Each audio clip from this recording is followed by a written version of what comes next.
Hey guys, this is Steve Kozak with Awana YM with your question in 2 minutes. So here is today's question. Is it okay to doubt my faith? Let me tell you a story. You guys remember John the Baptist, right? John the Baptist is the one that was the precursor to Jesus, right? The one that's related to Jesus, but then he sees Jesus. He's the one that wore the weird clothes and the locusts and the honey and that sort of thing, right? Sees Jesus coming, points out and says, here's the Messiah, here he comes, the savior of the world kind of stuff. And he's supposed to baptize Jesus, and Jesus is like, you're going to baptize me. And John's like, I'm not going to baptize you. I'm not worthy to baptize you. I don't want to baptize you. That's not my thing. And Jesus is like, you're going to do it anyway. And John says, okay, we can do that. That's fine. This is that John, right? So in Matthew chapter 11, John is actually sitting in jail. And John sends his disciples to ask Jesus a question.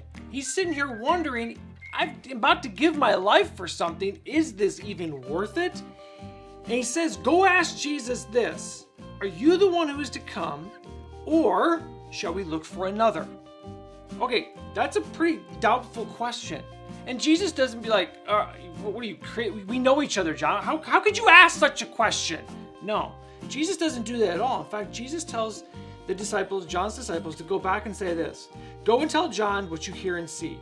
The blind receive their sight, and the lame walk, lepers are cleansed, the deaf hear, the dead are raised up, the poor have good news preached to them, and blessed is the one who is not offended by me. Jesus doesn't condemn John for doubting. He just supplies him with the stuff, the answers that he needs to strengthen his faith. So is it okay to doubt and have tough questions? Absolutely it is. Just make sure that you go find answers in the right place.